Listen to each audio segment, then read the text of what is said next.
vamos a empezar con el tema de los cánceres urológicos y hoy vamos a hablar del cáncer más importante, que es el cáncer de la próstata. ¿Me están oyendo? Sí, doctor. Perfecto. Entonces, bueno, ¿por qué es importante el cáncer de próstata? Porque es la segunda causa de cáncer en el hombre después del cáncer de piel. El cáncer de pulmón es la principal causa de muerte. Y el riesgo de que una persona desarrolle cáncer de próstata es alrededor del 15%. Y 2.8% de estos pacientes van a morir de cáncer de próstata de la población general. Entonces, en trabajos de autopsia, vamos a ver esto más adelante, 1/3 de los menores de 80 años y en los mayores de 80 años, 2/3. Estos son trabajos de autopsia, no es cáncer clínico, pero nos da una pauta de que el cáncer de próstata, en la medida que aumenta la edad, aumenta la probabilidad de tener un cáncer de próstata. El momento que diagnosticamos esta enfermedad, 78% de los pacientes tienen la enfermedad localizada, 12% tienen afección de ganglios y 6% tienen metástasis a distancia. Entonces, la cantidad de nuevos casos es alrededor de todos los cánceres, el 26% son cáncer de próstata y como causa de muerte, 11%. El riesgo de desarrollar cáncer también va aumentando en la medida que aumenta la edad. Entonces, volvemos a repetir lo que dijimos hace un momento, que un factor de riesgo para desarrollar cáncer de próstata es la edad. Hasta los 50 años es 1 en 450. Hasta los 60 años, 1 en 55, hasta los 70, 1 de cada 20 tiene cáncer de próstata, y los 70 y más tienen 1 de cada 12, y desde el nacimiento hasta que se muere una persona, en promedio, 1 de cada 8 pueden tener cáncer de próstata.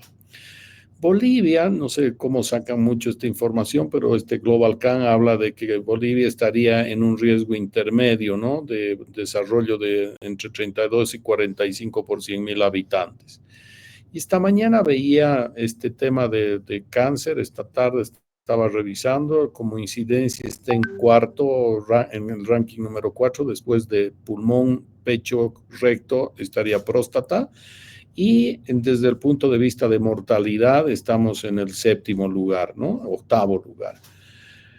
Cuando uno mira la incidencia del cáncer en Latinoamérica, alrededor es del 15%, la mortalidad en Latinoamérica es alrededor del 15% y la prevalencia de esta enfermedad es alrededor del 11%. Entonces, de algo que hemos hablado en las diapositivas precedentes es que la posibilidad de que los pacientes tengan cáncer de próstata aumenta con la edad. Estos son otro tema que habla sobre trabajos de autopsia. 40% de los hombres a los 50 años van a tener focos microscópicos de cáncer y 70% a los 80 años. Esto es trabajo de autopsia. La probabilidad ya les hemos dicho que está alrededor del 5% y la mortalidad alrededor del 3%. El otro factor de riesgo es la raza. Los pacientes de raza negra tienen entre 50 y 80% más posibilidades de desarrollar cáncer de próstata que los blancos. Algo que sí miramos mucho es la historia familiar. Cuando tu padre ha tenido cáncer de próstata, este riesgo aumenta 2.3%, hasta un poco más del 40%. Pero si tu hermano ha tenido, este riesgo aumenta 4 o 5 veces, o sea, más del 60%. Y si tu padre y tu hermano ha tenido, este riesgo aumenta 9 veces. Entonces, es importante entender que estos son factores de riesgo, pero fundamentalmente son edad, es la cosa más medible en Bolivia, antecedente familiar, y nosotros en Bolivia tenemos poca raza negra, ¿no? Entre otros antecedentes son los andrógenos. O sea, este cáncer está desarrollado siempre que existan hormonas masculinas. Si a los pacientes los castras antes de la pubertad, en general estos pacientes no desarrollan ni hiperplasia ni cáncer de próstata. El otro tema que se sabe es que cuando tienes cáncer de próstata metastásico, cuando los castras a los hombres, es parte del tratamiento que ha representado incluso un premio Nobel de Medicina. La dieta y la obesidad este cáncer muy relacionado a ingesta de grasa. Los países asiáticos en general tienen baja incidencia de cáncer de próstata y se creía que esto tenía que ver con la raza. Pero cuando los asiáticos, vale decir chinos, japoneses, coreanos, terminan migrando a Norteamérica, la primera generación come como en su país de origen, pero ya los hijos comen como norteamericanos. Y la incidencia en estos grupos raciales es exactamente la misma que la de los americanos después de una generación de haber migrado, porque comen como los gringos. Entonces, en general, se sabe que la dieta rica en grasas es un factor de riesgo. El tabaco es otro factor de riesgo. La actividad sexual disminuye el riesgo y se dice que los hombres para tener un impacto en disminución de su incidencia de cáncer de próstata deberían tener alrededor de 21 relaciones por mes. Entonces, cuanto más actividad sexual se sabe que es mejor. Y por otro lado, las tricomonas se sabe que aumentan el riesgo de cáncer de próstata.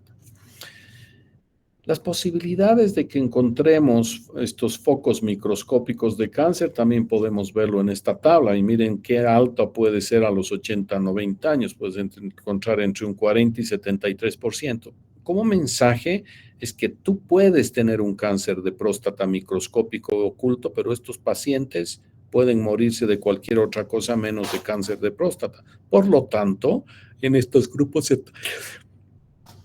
hay que ser más cauto. Una de las cosas que vimos es que cuando se introdujo el antígeno prostático específico, se empezó a utilizar de forma masiva y la incidencia del cáncer aumentó, pero la mortalidad no disminuyó de la misma proporción. Entonces, después han venido recomendaciones que dicen que no vale la pena hacer estas campañas de pesquisa de cáncer de próstata, porque puede que estés pesquisando mucho de estos pacientes que eventualmente tienen focos microscópicos, pero que no van a morir de la enfermedad y nunca van a desarrollar enfermedad clínica. Entonces, la idea no es ir y buscar estos focos microscópicos porque estamos sobretratando población. ¿Cuál es el cuadro clínico de esta enfermedad? Hay que entender que hoy la mayoría de los pacientes vienen en etapas más iniciales en general, incluido en Bolivia, al menos en la población de pacientes que yo veo, y una gran proporción de estos pacientes son asintomáticos. Otros pacientes pueden tener síntomas del tracto urinario inferior y otros pacientes van a tener molestias debido a tus metástasis y eventualmente estas pueden ser dolor óseo o si tienen metástasis pulmonares van a tener tos y si hay compromiso de los ganglios pueden tener edema de extremidades inferiores, pero las localizaciones pueden ser diversas y por lo tanto el cuadro clínico también diverso. La mayoría de los cánceres de próstata se diagnostican en general en etapas locales y en general son asintomáticos. Entonces, este tema de esperar a que aparezcan síntomas en los varones para ir a consultar no es una buena conducta. ¿Cómo sospecho que un paciente tiene cáncer de próstata? Entonces, lo primero que hay que hacer es que los pacientes tienen que venir a una consulta del médico y pueden venir sin molestias o pueden venir porque tienen síntomas del tracto urinario inferior y en proporción también puede venir porque está con dolores y lo están refiriendo para que descartemos un cáncer de próstata. Entonces, una vez que nosotros valoramos a este paciente, hacemos un examen de un tacto rectal y en general lo que encontramos es que estas próstatas están aumentadas de consistencia. El otro tema es que cuando pedimos el antígeno prostático específico, que es el marcador del cáncer de la próstata, en general el valor cuando está sobre 4 nos debe generar sospecha. Vamos a hablar de algunas cosas del antígeno más adelante. Y por otro lado, a veces en resonancia magnética, hoy estamos también pidiendo en un grupo de pacientes que tienen elevación del antígeno, resonancias magnéticas multiparamétricas de próstata, y hay unas lesiones que se llaman PIRATS que vamos a ver más adelante, y estos pacientes pueden tener aspectos sugerentes de un cáncer de próstata. Cuando hacemos un tacto rectal es en general importante entender que la consistencia de la próstata normal es como la eminencia tenar. No sé si en la imagen se puede ver mi mano, es como esta la consistencia. Y cuando encontramos una zona dura como nuestros nudillos, en general hay que sospechar de que hay un cáncer de próstata y habrá que describir si está comprometiendo menos de un lóbulo, más de un lóbulo, ambos lóbulos, o si nos da la impresión de incluso ya haberse salido de la cápsula de la próstata. Y con el tacto rectal uno puede pesquisar esta situación. La gran mayoría de los cánceres de la próstata se desarrollan en la zona periférica de la próstata. Entonces, por esto que esta zona, la gran mayoría de estos cánceres los podemos palpar. Pero si el cáncer está en la zona central de la próstata, que esto se presenta aproximadamente en el 25% de los pacientes, no lo vamos a poder palpar, y tampoco el 10% que se presentan en la zona de transición. Entonces, estos cánceres de la zona periférica representan el 65% y se pueden acceder, el de la zona central 25% y el de transición 10%. El marcador, como les decía, el valor de referencia tiene que ser de 0 a 4, pero hay que entender que hay un grupo de pacientes que pueden tener valores más de 4 y no tener cáncer, o puedes tener pacientes que están con valores entre 0 y 4 y sí tener cáncer de próstata. Entonces, el tema del antígeno prostático es algo que hay que medirlo. Hay algunos trabajos que hablan sobre una relación antígeno-edad. A mí la verdad es que no me gusta porque puedes tener pacientes con próstatas pequeñas y tener muchos años y su antígeno es relativamente bajo. O puedes tener unos pacientes que tienen sus próstatas grandes y sus antígenos altos y puede que se deba al volumen de su próstata. Entonces, esto se llama densidad del PSA. Es la relación que existe entre el volumen de la próstata y el valor del antígeno prostático específico. Pero como mensaje para la clase, me parece que es importante que ustedes recuerden que este valor debe estar entre 0 y 4. Pero entender que hay algunas otras variables que las debemos ver como médicos urólogos. Pero si en la consulta de ustedes, el momento que sean doctores, piden un antígeno prostático y está más de 4, es mejor que a este paciente deriven para que lo vean. Este es un trabajo que nos está mostrando un grupo de pacientes que tienen antígeno prostático dentro del rango normal, entre 0 y 4. Y cuando a estos pacientes les haces biopsia por alguna razón, hasta en un 27% de estos pacientes vas a encontrar cáncer de próstata. Puede que estás encontrando estos cánceres microscópicos que no iban a desarrollar enfermedad. Pero un 25% de estos pacientes tienen cánceres de alto riesgo. Entonces, estos sí hay que identificarlos y sí tratarlos. Entonces, el antígeno prostático, el valor normal es entre 0 y 4, pero hay que entender que en este grupo puedes tener pacientes con tejido prostático normal, otro con hiperplasia y un porcentaje que puede tener cáncer de próstata que llega como al 25%. El otro tema es el valor predictivo positivo. Cuando tu antígeno prostático específico está entre 3 y 10, la posibilidad de que tengas cáncer de próstata sube a un 25%. Pero si tu antígeno es más de 10, tu posibilidad de que tengas un cáncer de próstata sube a un 50%. Ahora, es importante entender que cuando tienes antígenos que están sobre 10, la posibilidad de que esta enfermedad esté por fuera de la cápsula de la próstata aumenta entre un 24 y un 50 veces. Entonces, no es la idea esperar que se eleve el antígeno a más de 10 para recién determinar en que si hay o no hay actividad neoplásica en estas próstatas. El otro tema importante de entender es que tú puedes tener antígenos normales y eventualmente poder tener cáncer, como hemos visto, pero hay una gran cantidad de pacientes que pueden tener una elevación de su antígeno prostático y no tener un cáncer de próstata. El antígeno, como mensaje, se puede elevar cuando los pacientes tienen infecciones urinarias. Esto es una cosa. El otro tema es cuando has hecho procedimientos urológicos, como una cistoscopía, colocar una sonda, eventualmente vas a tener.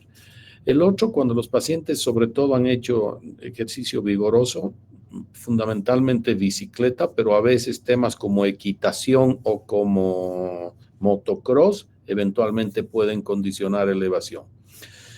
Si los pacientes han tenido coito anal, han recibido coito anal, esos pacientes también tienen más posibilidades. Si ha habido un masaje prostático es otra. Y también hay que entender, como ya les dije hace un momento, que el crecimiento por sí de la próstata benigno va elevando el valor del antígeno prostático específico. Hoy, y cada vez de forma más frecuente, se va haciendo resonancias, imágenes de resonancia magnética multiparamétrica de la próstata para ver la posibilidad de que un paciente tenga o no tenga un cáncer de próstata. Entonces, esto se clasifica en PIRATS y va de 1 al 5. Entonces, PIRATS 1 y 2 son pacientes que tienen muy pocas posibilidades de tener un cáncer de próstata significativo, pero cuando el patólogo, el radiólogo te informa que es un PIRAT 3, esto sube a 12 a 23%.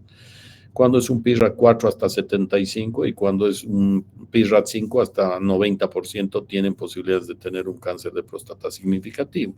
Entonces hoy día lo que se están haciendo son dos cosas. Uno, si tú pides una resonancia y te dicen que es un PIRAT 4 o 5 o incluso 3, tienes que hablar con los pacientes de sus posibilidades y eventualmente estos pacientes se deben someter a biopsia. Otra cosa que se están haciendo exámenes de fusión entre la ecografía y la resonancia. Entonces, si hay una lesión sospechosa en estos pacientes, tú puedes llegar con fusión de estas imágenes de resonancia en los ecógrafos modernos, se hace una reconstrucción y se llega de forma precisa al sitio que está produciendo la sospecha. La gran mayoría de las veces, si el paciente tiene un tacto sospechoso o si el paciente tiene un antígeno prostático elevado, lo que hacemos es tomar unas biopsias que la gran mayoría las hacemos por vía transrectal. Entonces introduce un ecógrafo a través del recto y se hacen punciones. También se pueden hacer transperineales. Hoy esta es la tendencia. Incluso hoy se están utilizando ecógrafos, pero por vía transperineal tú vas haciendo el mismo seguimiento de tu aguja y tomando biopsias como lo hacías por vía transrectal. ¿Qué ventaja tiene? Uno, que puede llegar a la zona central mejor que por vía transrectal. La segunda cosa es que no necesitas preparación. La tercera cosa es que no tienes que puncionar la pared del recto y con eso disminuyes casi a cero la posibilidad de sepsis que se presentan o de fiebre post-biopsia que se presentan casi en un 6 a 7% de los pacientes. La ecografía transrectal, lo que aquí nos está mostrando, esta es la zona periférica de la próstata, esto si están viendo mi flecha, esta es la zona periférica, esta es la pared del recto y estas zonas negras que nosotros llamamos hipoecogénicas, estas zonas son más sospechosas, entonces uno debe tratar de tomar biopsias de estas lesiones. El cáncer más común de la próstata es el adenocarcinoma, representa alrededor del 95% de los pacientes. Y dentro de esto a los pacientes se ve el grado de diferenciación glandular y esto se llama Gleason. Es como cuando uno está dentro de un cuarto y ve qué color de la pintura prevalece. Entonces uno dice, para mí se ve más blanco, para mí se ve más café. Y cada uno de estos colores que pueden haber en una habitación significan un grado. Esto va del grado 1 al grado 5. En general se toman dos de estos parámetros, el que más sobresale y el que segundo sobresale. Entonces, si uno está viendo que todo se ve de color verde y ese verde nos parece que es 3, entonces decimos, este paciente tiene un 3 más 3, por lo tanto 6. Y esto se divide en grupos, entonces estos pacientes tienen una cosa que se llama ISUP 1, 2 y 3, que tiene que ver con el grado de diferenciación. Entonces estos son bien diferenciados y este ISUP 9 o 10, esto viene de la Sociedad Internacional de Uropatología. Estos 9 y 10 son tumores Gleason 4 más 5, 5 más 4 o 5 más 5, que son tumores agresivos y de muy mal pronóstico. Entonces el Gleason es importante. Y acá básicamente lo estamos viendo de la misma manera. Estás viendo unas estructuras glandulares muy parecidas a las normales, pero con zonas de neoplasia, entonces eventualmente es un Gleason 1, pero si tú ves que hay una pérdida prácticamente de toda la arquitectura glandular, hablas de un Gleason 5, entonces buscas el más representativo es 3 y el segundo es 4, entonces un 3 más 4, ¿qué vendría a estar en este grupo 2, que es un tumor moderadamente diferenciado? Entonces, o con diferenciación intermedia. Entonces, este 3 más 4 más el 4 más 3 están dentro de este grupo intermedio y estos grados de diferenciación entre los grupos 1 y 4 tienen que ver con pronóstico. Cuanto más bajo es el Gleason, cuanto más bajo es el grado, los tumores son mejor diferenciados y tienen mejor pronóstico. Cuanto más alto es el grupo, más indiferenciados son estos tumores y más agresivos y peor pronóstico tienen esos tumores. Otra cosa que tenemos que ver es lo que se llaman estadios. Una vez que nosotros hemos hecho el diagnóstico, tenemos que saber si nuestro cáncer fue diagnosticado de forma incidental, se considera T1, voy a hablar en detalle en una siguiente diapositiva. Cuando la enfermedad está dentro de la cápsula de la próstata, se considera T2. Cuando la enfermedad ha salido de la cápsula o ha invadido por fuera de la cápsula, se habla de T3.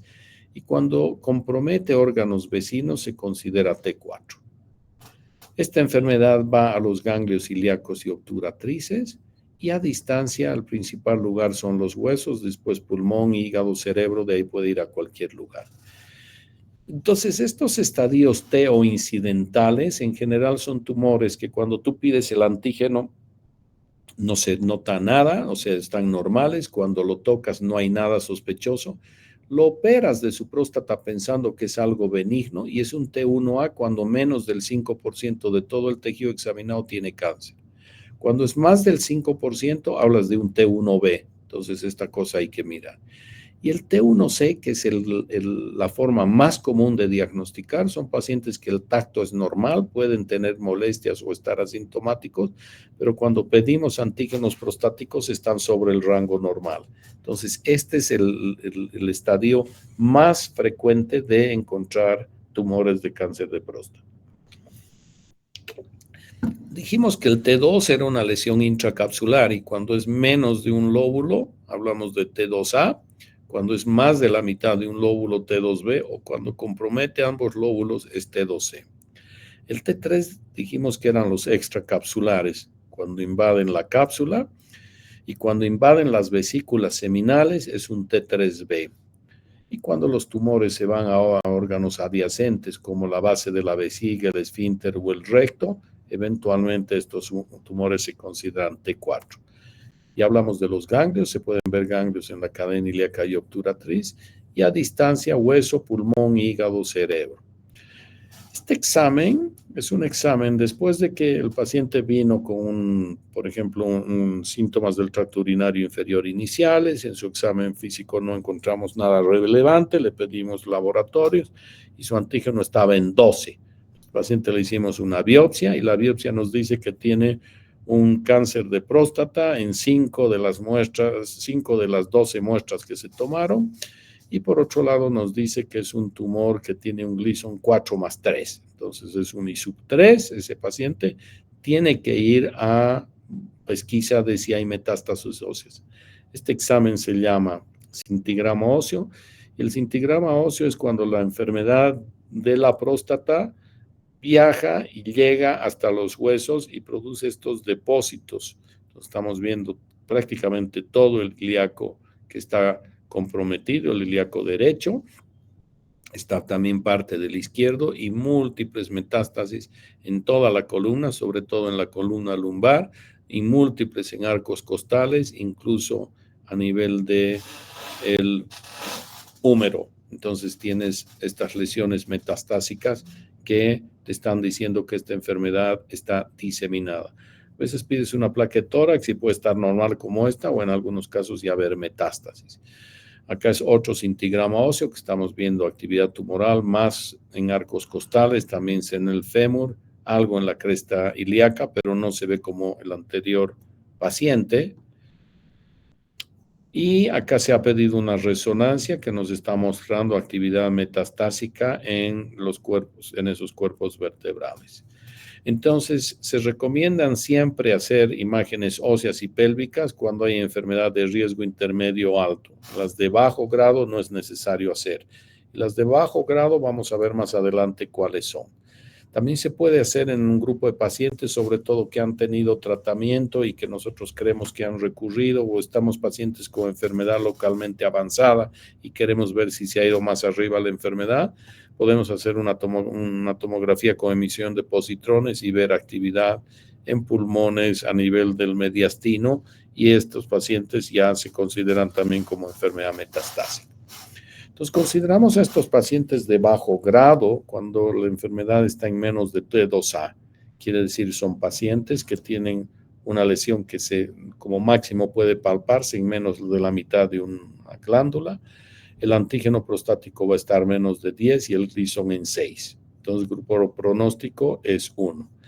Estos intermedios van a ser el 3 más 4 o el 4 más 3 en Gleason. El antígeno va a estar entre 10 y 20 y el TNM va a ser un T2. Si hay T2B, si es un T3C, vale decir compromiso de ambos lóbulos, se considera alto riesgo, y obviamente T3 y T4.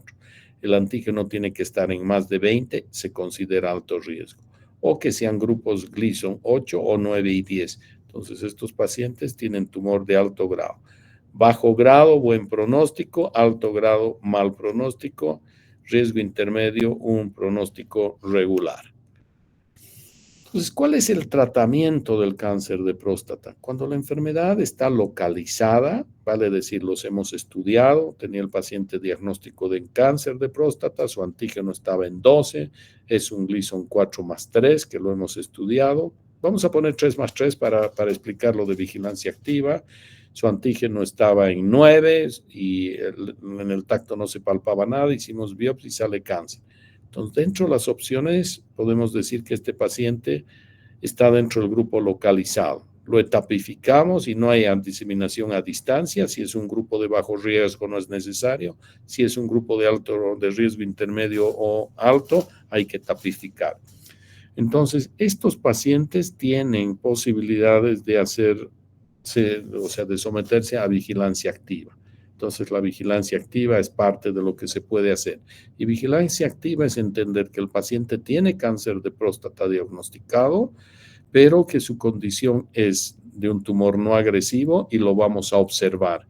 Y tú lo vas controlando cada 3 meses y vas viendo cómo va, y le vas haciendo antígenos prostáticos específicos y vas viendo cómo va, y en función a eso lo vas observando. Si empieza a cambiar esta condición, que tú tocas que hay más cáncer en el tacto rectal o que su antígeno prostático empieza a subir, eventualmente puedes volver a biopsiarlo y ver, y eventualmente hacer alguno de los procedimientos que abajo se describen. La vigilancia activa no es tan popular en Bolivia, pero en otros países sí es popular. Acá la gente no acepta mucho el hecho de convivir con su cáncer, entonces estos pacientes prefieren en el fondo esto. La semana pasada he valorado a un paciente con una condición parecida, ¿no? Es un paciente que lo han visto en otro lugar, le han hecho todas las cosas, le han pedido una cantidad de imágenes que como tiene una enfermedad de bajo riesgo, y a él le han pedido tomografía de tórax, tomografía de abdomen, tomografía de pelvis, que no estaba indicada, le han pedido una cintigrama óseo que no estaba indicado. ¿Por qué? Porque es un bajo grado. Pero lo han hecho y el paciente está ahí. Entonces, el paciente es un candidato a vigilancia activa, pero no quiere observarse, él prefiere resolver su problema. Entonces, las opciones son cirugía radical, vamos a hablar un poco de las ventajas; radioterapia es otra alternativa; o braquiterapia. Y cuando la enfermedad está diseminada, vale decir, ya tiene metástasis, el tratamiento es hormonal. Y esto es retirar la testosterona de forma quirúrgica, haciendo una castración quirúrgica o haciendo una castración farmacológica. Entonces, cuando a un paciente, este es un trabajo que está haciendo un seguimiento de 29 años a pacientes con cirugía y observación, se puede ver que en el grupo de prostatectomía radical el riesgo relativo de muerte es 36% más bajo que en el grupo que los observaron. En el grupo del riesgo de muerte por cáncer de próstata, en el grupo que se sometió a cirugía, 45% es el riesgo de que a este paciente de menos mortalidad que el grupo al que lo has observado. Y casi lo mismo, 46% disminuye el riesgo de metástasis. Por lo tanto, hay que entender, hay que mirar qué grupo de riesgo es este paciente, pero en general estos pacientes que los observas, hay que entender que los pacientes les va mejor con cirugía que con observación. Este doctor es actualmente el chairman del Johns Hopkins y él hizo estas tablas que se llaman tablas de Partin. Y estas tablas de Partin te van hablando de que en función al estadio clínico que tú tengas, y en función a tu PSA y tu Gleason, cuál es la posibilidad de que tú recurras o la posibilidad de que la enfermedad esté confinada al órgano. Entonces, estas tablas han cambiado un poco el enfoque de cómo manejar a los pacientes. Entonces, cuanto más bajo es el antígeno, cuanto más bajo es el Gleason y cuanto más inicial es el estadio de la enfermedad, vas a tener que estos pacientes, que la enfermedad esté confinada al órgano es del 95%. Pero si tú tienes un paciente que tiene un antígeno de más de 10, un Gleason entre 8 y 10 y es un T2C, la posibilidad de que esa enfermedad esté confinada al órgano solo es del 6%. Entonces, es importante tener estas tablas que te permitan ver un poco cómo va tu paciente. Hay un grupo de oncología que se llama, en un hospital de oncología en Nueva York, que es el Memorial Sloan Kettering Cancer Center, que tiene estos nomogramas que básicamente hace que tú pongas la edad del paciente, las biopsias, los Gleason, el antígeno y veas cómo está el pronóstico. Entonces acá yo he puesto en este paciente que le han hecho 14 muestras y de 14, 2 son positivas. Se hizo la biopsia porque su antígeno estaba alto y me ha salido que es un Gleason 3 más 3 y su antígeno está en 8. Entonces, este paciente, como lo miremos, es un paciente de bajo riesgo. Pero si eventualmente el paciente dice, doctor, me quiero operar, su posibilidad de que la enfermedad esté, la probabilidad de que el paciente esté vivo después de la prostatectomía radical a 10 años es 99%, lo mismo que a 15 años. Pero la posibilidad de que hayan datos de recurrencia bioquímica a 5 años es 94 y a 10 años 89. Quiere decir que está con cáncer, pero está vivo. Entonces es importante entender esto para que los pacientes, cuando los estás valorando, entiendan sus posibilidades. Este es otro paciente que en vez de estar su antígeno como el anterior por debajo de 10, ya está en 24. Su Gleason en este paciente es un 4 más 3. Desde el punto de vista de tacto es un T2C. Y si le pedimos cuántas, 8 han salido positivas, 4 negativas, el 66%. Entonces, este paciente, ¿qué posibilidad tiene de que su enfermedad esté confinada dentro del órgano? Solo 7%. Que ya se haya salido de la cápsula, 91%. El compromiso de sus ganglios es alto, 57%, y de la vesícula seminal también es alto. Entonces, este paciente, la posibilidad de que esté vivo sigue siendo alta, pero la posibilidad de que esté sin datos de recurrencia bioquímica no es tan alto. Entonces, probablemente este paciente después de la cirugía va a requerir radioterapia. La prostatectomía radical es el procedimiento, digamos, más exitoso para tratar esta enfermedad. La prostatectomía radical involucra sacar la próstata más su cápsula, más las vesículas seminales, y cuando está indicado, les muestro acá, en este paciente no le harías linfadenectomía, pero en este paciente, porque su compromiso de ganglios es muy bajito, pero en este otro paciente, que su compromiso es del 57%, con seguridad le tienes que hacer una linfadenectomía. Entonces, todo va a depender de qué es lo que hay que hacer cuando la enfermedad está confinada, cuando los márgenes son positivos, cuando se comprometen las vesículas seminales o la cápsula. Entonces, este es un procedimiento de una prostatectomía radical. robótica y voy a adelantar algunas cosas para irles mostrando, ¿no? Pero básicamente la idea de esta... Ay, perdón.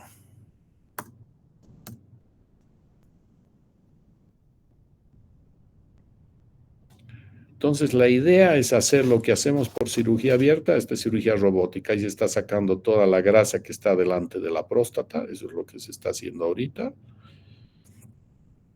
Posteriormente lo que se va es abrir la fascia endopélvica y acá donde estoy mostrando y van a mostrar, ahí aparecen los nervios que tienen que ver con la erección. Entonces la idea es no dañar estos nervios, cosa de que cuando el paciente se opere, estos nervios estén preservados y el paciente pueda mantener erecciones después del procedimiento. Ahí están los nervios que tienen que ver con la erección. Posteriormente, una vez que hemos liberado, hay que hacer una disección del otro lado y se debe, estamos abriendo ambos lados de la fascia endopélvica y posteriormente en esta parte central está el complejo de la vena dorsal del pene, entonces lo que se hace es ligar. Y esto se hace por cirugía abierta, laparoscópica o robótica. Básicamente lo que se hace en los tres es lo mismo. Estos son los ligamentos puboprostáticos que acá se los está ligando y se amarra eso y posteriormente esto evita que los pacientes sangren y se secciona el complejo dorsal del pene. Entonces una vez que se ha seccionado, se está seccionando a nivel del cuello, se está abriendo y eso es identificando la sonda. Acá estamos viendo el cuello de la vejiga y vamos a empezar a levantarla, se va a empezar a levantar la próstata. Esto se hace por vía abierta o por vía laparoscópica y lo que se va a buscar ahí hacia atrás es identificar las vesículas seminales. Entonces esto se va avanzando, se pone un punto que te permite traccionar y la idea es ahí ligar los pedículos laterales, identificar las vesículas seminales, que es lo siguiente que se va a hacer. Ahí se está ligando los pedículos laterales puboprostáticos, se secciona y te permite seguir levantando la próstata. Acá abajo se están identificando ya las vesículas seminales, que hay que empezarlas a liberar. Ahí está ligándose el conducto deferente del lado izquierdo.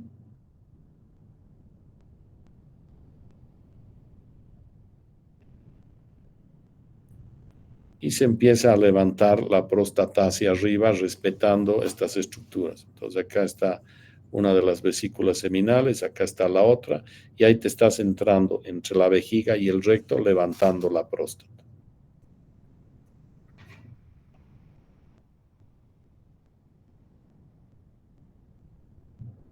Entonces, es parte de ir levantando la próstata, se está respetando y acá ya esto se ha liberado y resecado, se están respetando los pedículos, acá estaba la uretra y ahora lo que viene es unir, una vez que hemos retirado la pieza operatoria, tienes que unir la vejiga al remanente uretral.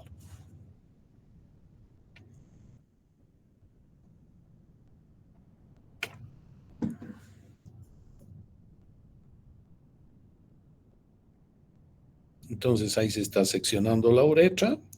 La idea es preservar todo el esfínter. Ahí se tiene toda la pieza íntegra. Se la extrae. Y posteriormente se hace la anastomosis, que es lo que se está haciendo acá.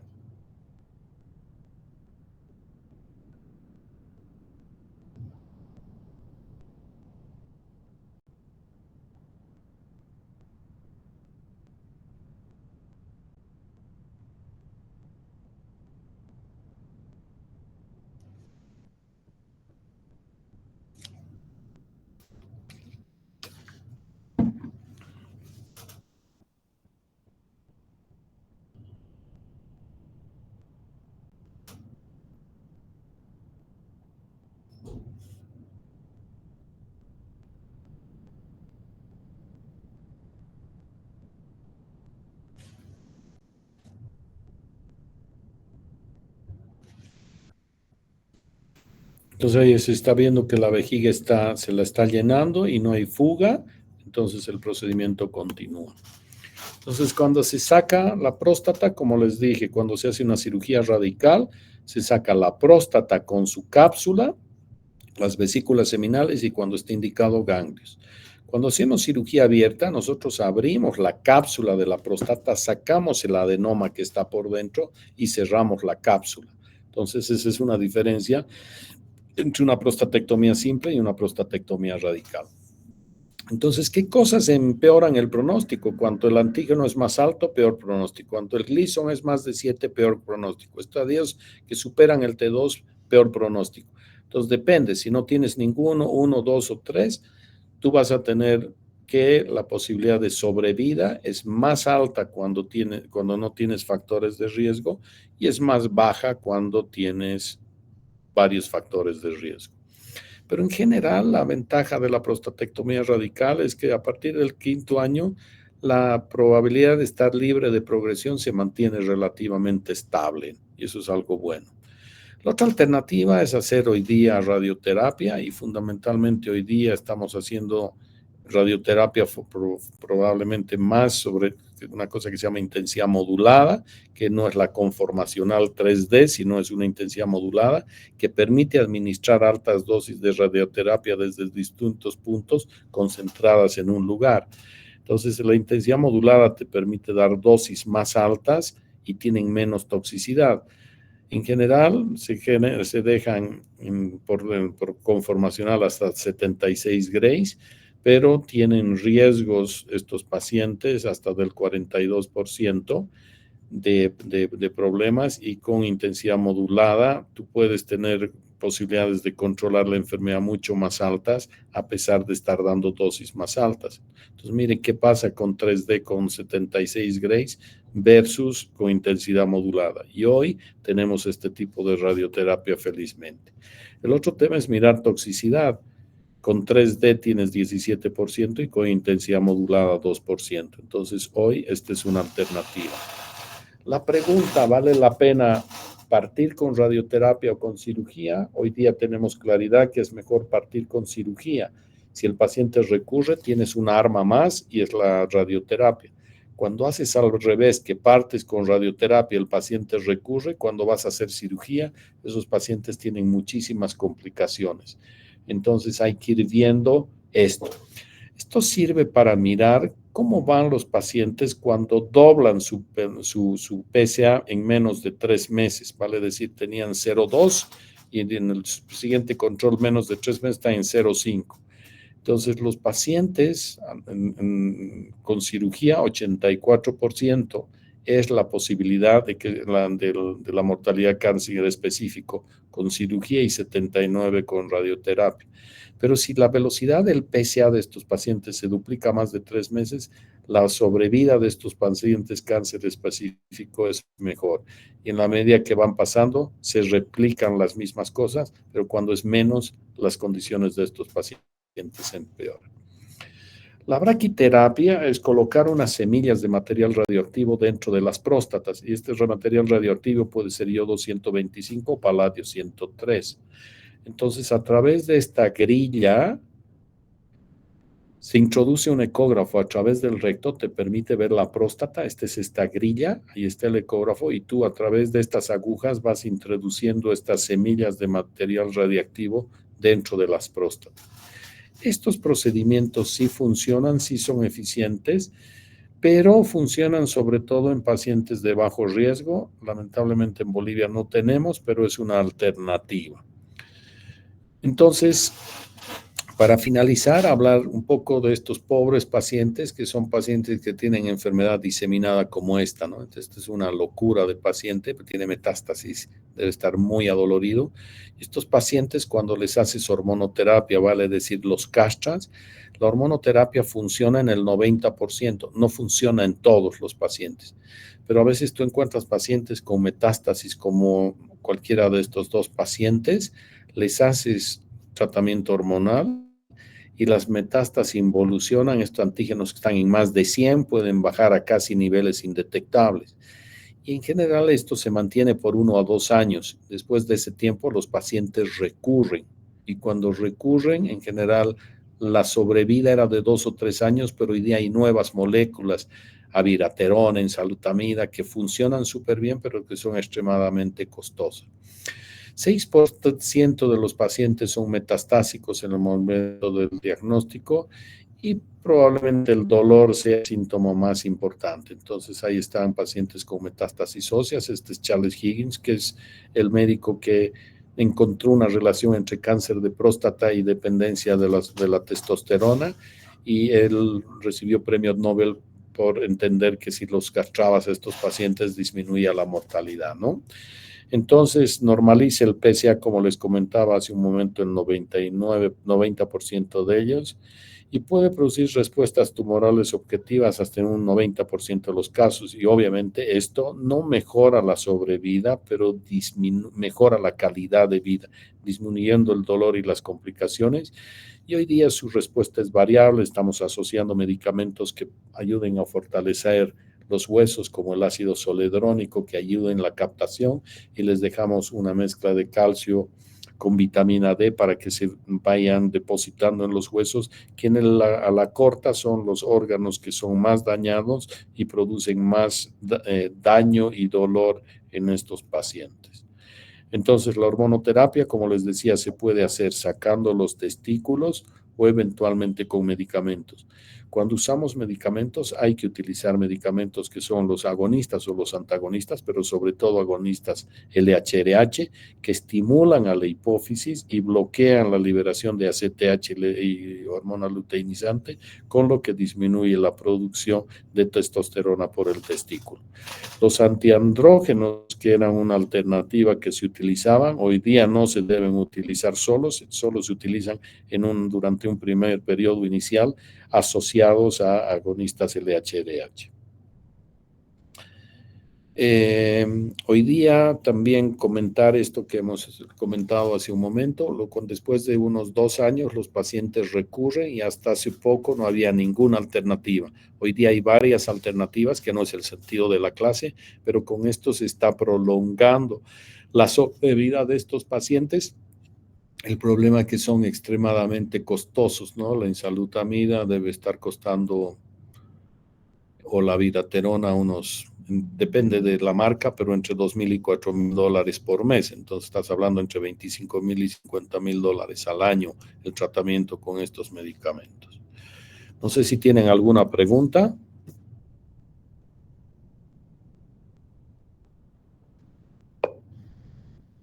Doctor, ¿Sí? referente a la predisposición de cáncer que dijo, en base al factor de riesgo genético que el padre del paciente tenga, que su hermano tenga, ¿también podría alterar o podría afectar que el padre de la madre del paciente tenga cáncer de próstata? Pero no he entendido, flaco, que el padre de la madre tenga cáncer de próstata. O sea, Ah, el suegro. no, el abuelo. O sea, digamos, yo, mi abuelito de parte de mi madre que tenga cáncer. En ese ejemplo, doctor. O sea, tú dices que tu papá tuvo cáncer y tu abuelito materno tenga cáncer.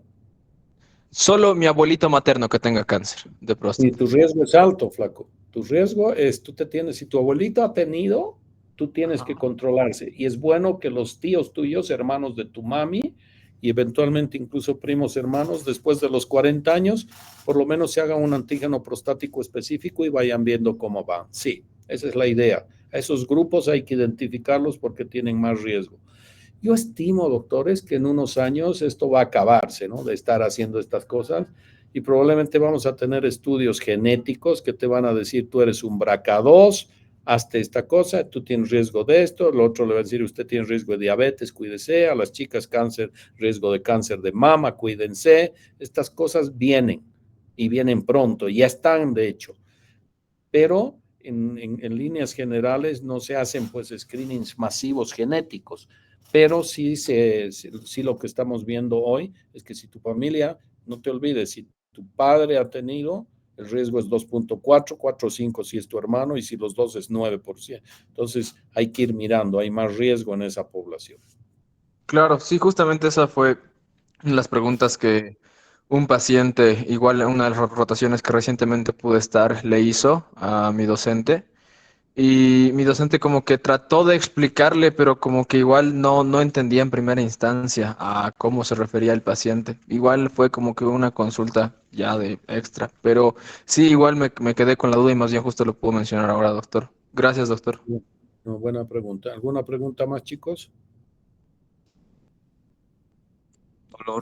Doctor, como prácticamente la incidencia aumenta con la edad, básicamente ya en personas de la tercera edad, en el caso de que el paciente ya tenga un cáncer metastásico óseo, ¿lo más conveniente para ese paciente sería una orquiectomía o la hormonoterapia nomás?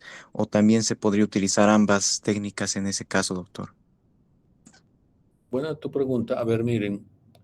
La primera cosa que hay que entender, si tienes cáncer de próstata, hormonoterapia. Esto es como hay que tratar. Ahora, la hormonoterapia, quirúrgica o farmacológica. En Bolivia hacemos más quirúrgica. ¿Por qué? Porque los doctores no cobramos tanto, los hospitales no son tan caros y las hormonas son caras. Más o menos debe costar casi unos $4,000 o 3,600, 3,800 el año de tratamiento con agonistas LHRH. Entonces los pacientes eventualmente se colocan las hormonas y tienes que cada 6 meses, la de 22,5 miligramos, que es la semestral, a erogar más de $3,000. Entonces, en el año son entre 6 y $7,000 que estás gastando en estos pacientes. Entonces, en general, estos pacientes prefieren someterse a cirugía, ¿no? Ahora, en los países desarrollados y con mejores coberturas de seguro, con absoluta seguridad, la gente se hace colocar más inyecciones que hacerse operar y sacar los testículos. La otra pregunta, Perfecto, doctor. que pensé un poco a raíz de la pregunta tuya, doctor, ¿hasta cuándo debemos estar haciendo campañas de pesquisa y estas cosas? En general, si el paciente tiene más de 70 años, ya con calma. ¿Qué veo con frecuencia en mi consulta? El pobre abuelito tiene 91 años y vienen desesperados porque tiene 11 de antígeno.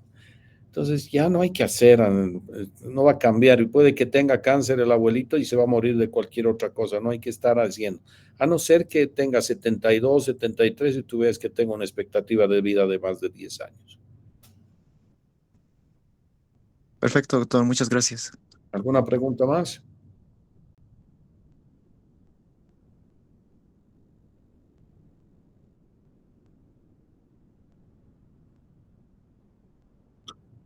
Este es el tratamiento de hiperplasia prostática si está sintomático, ¿no, doctora? Habrá que ver si hay que evaluar estos pacientes, ver cómo está su flujo, cómo está su escala de síntomas, cómo está su ecografía y un poco en función a eso definas. Este paciente tiene molestias leves, lo voy a observar, molestias moderadas, lo voy a tratar, molestias graves, lo voy a operar. Ya chicos, tengo que continuar con la consulta y ustedes con sus clases. Mañana nos vemos, creo que esta semana voy a dar clases hasta el jueves yo. Entonces nos vemos, ¿ya? Está bien, doctor. Está bien, doctor. Hasta luego.